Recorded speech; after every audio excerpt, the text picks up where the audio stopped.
샬롬. 오늘은 광야 세미나 네 번째 시간입니다. 우리가 계속해서 우리가 광야의 삶이 우리의 삶이 아니었음을, 우리의 원래의 삶과 또 우리의 정체성이 무엇인지를 우리가 함께 나눴습니다.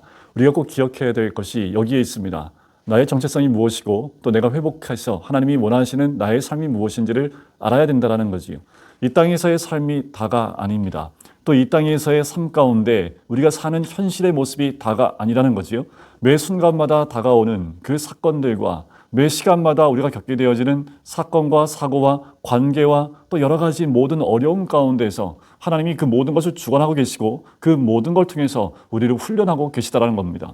광야는 하나님이 우리를 훈련하시는 곳입니다. 무엇을 위해서요? 우리의 원래 죄로 인해서 무너지고 깨어지고 추방되기 이전의 모습으로 우리를 다시 회복시키기 위한 하나님의 훈련소라, 신병 교육대와 같은 곳이 이 광야와 같은 곳입니다.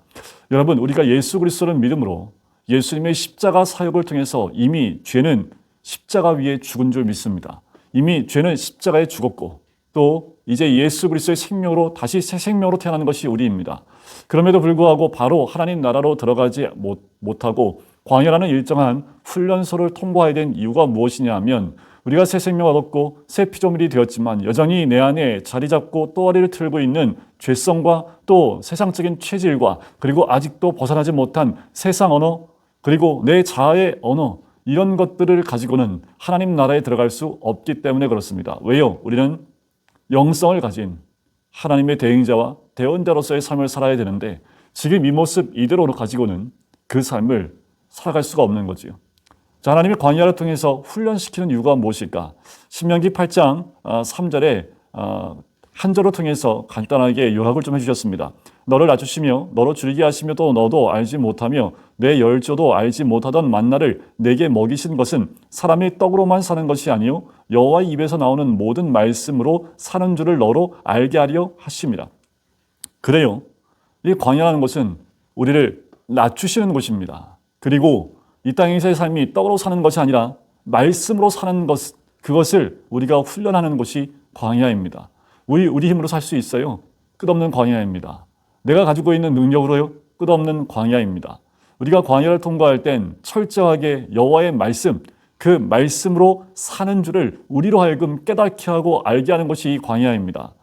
예를 들면 예수님도 이 광야를 통과했지요. 성령에 이끌리어 광야로 가십니다. 40일 동안 굶주리시고 3가지 시험을 받으시는 모습이 나오지요. 이것은 첫사람 아담이 시험받았던 그 모습과 그리고 우리가 여전히 육체의 정욕과 안목의 정욕과 이상의 자랑, 이 3가지 정욕과 자랑과 이 모든 것, 이 3가지와 동일합니다. 그런데 예수님과 우리와 차이점이 있습니다. 예수님도 광야를 통과하셨지만 예수님은 광야를 통과하면서 드러난 것이 무엇입니까?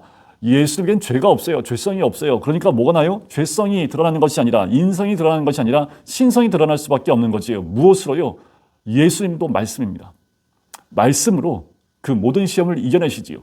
그래서 여러분들 마태복음 4장과 누가복음 4장에 보면 100% 말씀으로 그 시험을 이겨내시는 것을 보아요. 예수님이 하나님이신데 말씀으로만 할 수 있을까요? 능력이 없어서요? 아니요. 하나님 말씀으로 사는 것이 무엇인지, 어떻게 이기는지를 우리에게 보여주시고 있는 장면입니다.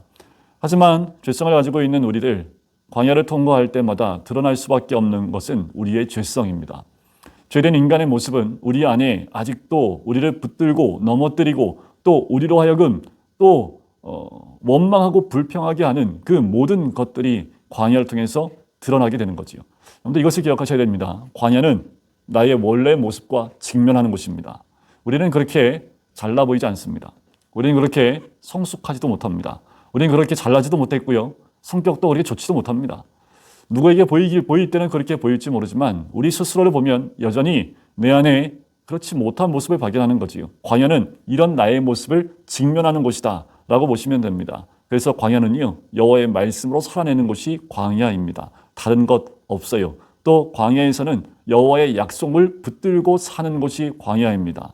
이 광야는 끝까지 여호와의 하나님의 약속을 붙들고 가면 그 약속을 통해서 가나안으로 연결되어지는 곳이 이 광야입니다. 그런데 이 광야를 통해서 우리가 깨달아야 될 것, 반드시 광야는 우리의 죄성이 드러납니다.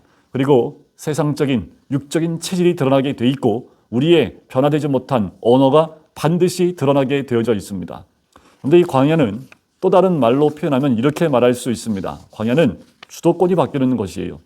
이제까지 주도권이 나에게 있었던 모든 것들을 이제는 광야를 통과하면서 주도권을 하나님께 넘겨드리는 과정, 그것이 이 광야를 통과하는 과정입니다. 광야를 다 통과하고 나면 이제 주도권이 내게 없어요. 이제 하나님께 모든 주도권을 내어드리고 하나님이 나의 주인이심을 고백하며 들어가는 것이 가나안 땅 하나님 나라입니다. 선악을 알게 하는 나무의 열매를 먹는다는 의미가 뭐냐면 바로 그 주도권을 내가 주겠다라는 그 의미가 있습니다. 그래서 선악을 알게 하는 나무의 열매를 따먹은 것, 그것은 주도권이 나한테 있음을 이야기하고 있는 거지요. 자, 이 광야라는 곳이 어떤 곳인지 민수기 14장 33절에 보면 이스라엘 민족에게 이제 가나안을 정탐하고 돌아온 그들이 원망하고 불평할 때에 주님께서 이런 말씀을 하나님 해주시지요. 40년 동안 광야에서 요리 방황하는 자가 되겠다라고 이야기하십니다. 그냥 그래서 뺑뺑이 돌다가 죽어라 이런 말씀이 아닙니다.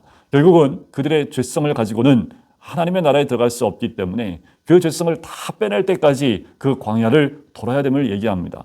자, 이제 제가 하나의 도표를 이제 올려드립니다. 이제 제 목소리만 듣고 또 도표를 보시면서 그 그림을 보면서 제 설명을 쫓아오시면 되겠습니다. 자, 보시면 왼쪽에 맨 위에 흙, 무생물이 나오지요.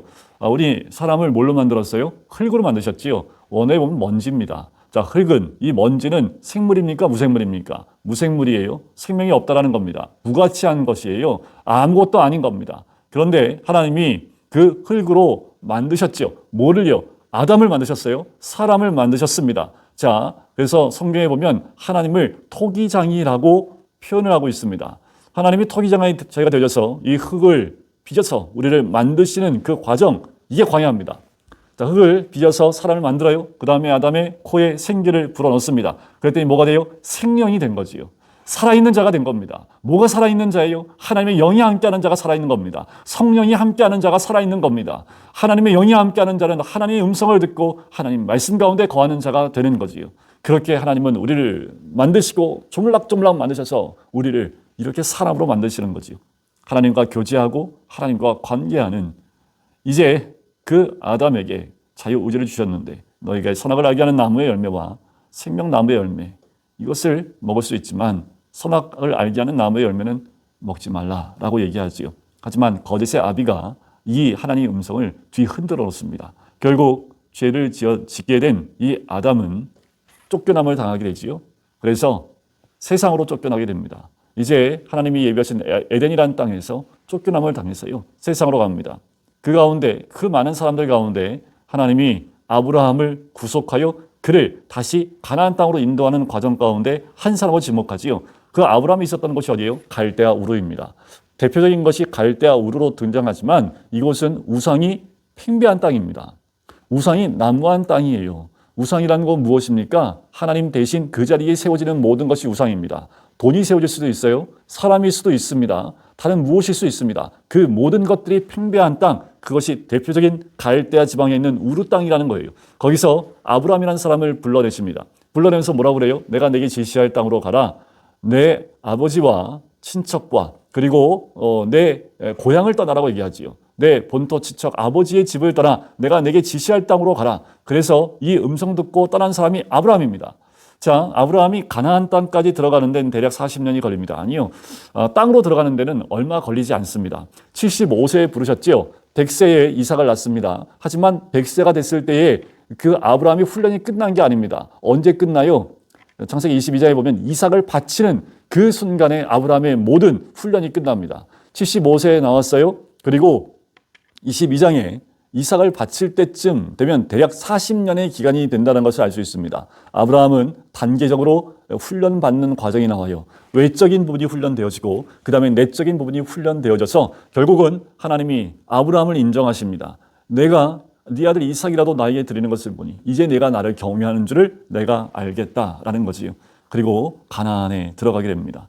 그 가나안에 들어가 이삭이 살았고 또 야곱이 살았지요. 야곱의 인생도 파란만장합니다. 또 야곱의 인생도 한번 나눠보길 텐데 가나안의 요셉 때에 가나안 땅에 큰 기근이 있지요. 그래서 가나안에 있었던 70명의 그 사람들이 다 어디로 이주합니까? 기근에 의해서 애굽으로 갑니다. 자, 애굽에서 하나님이 이 70명의 사람을 큰 민족으로, 이스라엘 민족으로 키우시지요.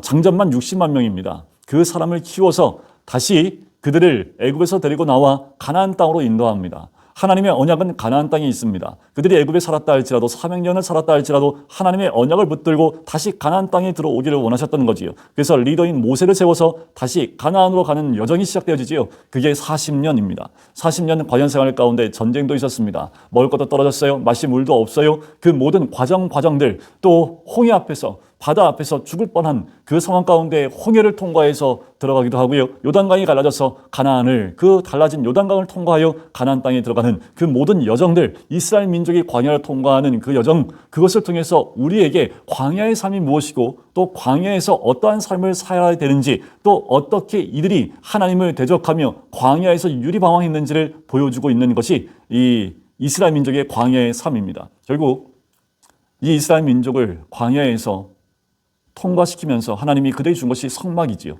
결국 가나안에 들어가서 성전을 짓게 하십니다. 결국 뭡니까? 예배입니다. 우리 믿음의 삶, 또 그리스도인들의 삶의 중심은 예배에 있고 하나님께 있어야 됨을 이야기하는 거지요. 우리의 삶의 중심이 하나님께 있을 때 그것이 가나안이고 하나님 나라입니다. 하지만 가나안 땅에 들어간 이들이 잘 살았으면 좋은데 이들이 또 우상을 섬기고 세상으로 그 마음을 빼앗기는 것을 보아요. 그래서 하나님이 어떻게 해요? 그들이 남과 북이 나눠졌지만 왕국을 이뤄나가다가 결국 바벨론에 의해서 멸망을 당하게 됩니다. 그리고 선지서에 나와 있는 예언처럼 70년 동안 이 포로 생활하고 포로 생활 이후에 그 남은 구루터교 같은 사람들을 다시 그들을 이끌어내서 가나안 땅으로 돌아오게 하지요. 가나안 땅에 돌아온 이들이 느헤미야를 통해서 성벽을 쌓았고 또 에스라와 또 돌아온 그 리더들을 통해서 성전을 다시 세우는 것을 보게 됩니다. 에스라, 또 느헤미야, 스룹바벨, 이런 돌아온 선자를 통해서 다시 성전을 다시 회복하는 거지요. 그 말은 무엇을 의미합니까? 예배를 다시 회복하는 겁니다. 삶의 중심을 다시 회복하는 겁니다. 우리가 믿음 가운데 다시 한번 우리가 돌아가야 될 땅이 어딘지를 구약 전체를 통해서 보여주시는 것이 가나안이란 그 땅을 통해서 우리에게 보여주고 있지만, 정말 중요한 것은 이 눈에 보이는 땅 가나안 그것만이 아니라 이 가나안은 우리에게 예표로 보여주신 하나의 장소일 뿐입니다. 결국 가나안이 의미하는 것이 무엇인지를 우리가 깨달아야 되는 거지요. 또 한 가지는 뭐냐면 목적지가 분명히 있고 그곳은 회복이 되는 것입니다. 성전, 예배, 하나님 말씀이 회복되어지는, 하나님의 온전한 통치가 이루어지는 하나님 나라, 그곳이 바로 이 가나안으로 구약은 대변이 됩니다. 다음 시간에는 이 모습 그대로 신약은 어떻게 변화가 이어지는지, 이 광야라는 개념을 가지고 이제 신약을 한번 다시 훑어볼 텐데요. 이 모든 과정들 구약 말씀을 통해서 우리에게 보여주고 있습니다. 이 광야는 결국 하나님이 우리를 인도하셔서 하나님 중심의 삶으로 회복하고 우리의 정체성을 회복하여 하나님 나라를 다시 세워나가기 원하시는 하나님의 뜻이기도 합니다. 우리가 이것을 다시 한번 깨닫고 우리가 광야를 걷고 있다 할지라도 좌절하거나 원망하거나 불평하는 것이 아니라 우리를 인도하시고 보호하시고 또 이끄시는 하나님의 손길을 우리가 늘 느끼고 늘 주님의 인도하심 받을 수 있는 우리 모든 성도님 되시기를 주님의 이름으로 간절히 축원드립니다. 기도하겠습니다. 사랑해 주님 감사합니다. 하나님 아버지, 오늘도 광야를 다시 한번 기억하게 해주시면 감사합니다. 우리 삶에 일어나고 있는 모든 사건과 사고와 또 내가 원치 않는 모든 것들, 하지만 그 모든 것들을 통해서 우리를 증명케 하시는 하나님의 놀라운 손길인 줄 믿습니다. 광야는 우리가 살 곳이 아니오 하나님이 인도하시는 가나안 땅이 우리가 살 곳인 줄 믿사오니 우리가 들어가야 될 그 땅을 바라볼 수 있는 믿음의 눈이 열릴 수 있도록 축복하여 주시옵소서. 구약에 나와 있는 그 광야의 모든 과정들을 우리가 깨달아 알며 하나님의 인도하심 받고 오늘도 한 걸음씩 주님의 훈련과 또한 인도하심 받고 살아나갈 수 있는 우리들 믿음의 눈을 들어서 주님을 바라볼 수 있도록 축복하여 주시옵소서. 감사드리며 예수 그리스도의 이름으로 기도드립니다. 아멘.